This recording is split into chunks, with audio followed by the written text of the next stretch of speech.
Okay, so ever since I was a little kid, I always had fight in me.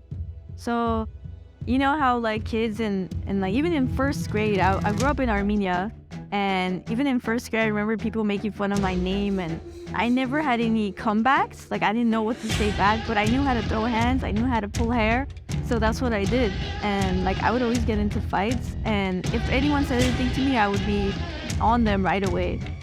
I guess I had a temper. My brother like was getting if he was getting picked on or anything, I was the one who would go and like fight. And me and him, I have a one older brother, and me and him when we were growing up, we used to like fight a lot, like cats and dogs. And I remember he tells me even now, he's like, yeah, like you always had that personality. Every time like I hit you once, you would hit me like 10 times back just to feel better.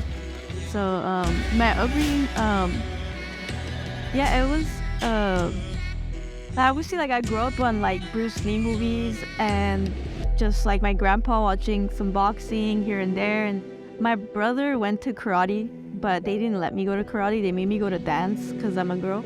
But every time he would come home, I would dress up in his karate uniform and be like, "Come on, teach me what you learned, this, that." So I think I always had that like passion. I wish I started sooner, but I mean everything happens for a reason, and I'm glad I found it when I did, which was kind of late when I was 23.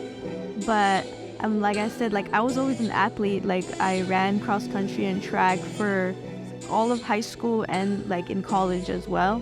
So I feel like that's why it was easier to like transition to boxing, and I feel like running gives you that like crazy mindset, like mentality, because of those workouts are like hell, like they are hard, like those cross country and track workouts. I used to run like the 800, 4x4 and the mile all in one day. Like it was back to back, so.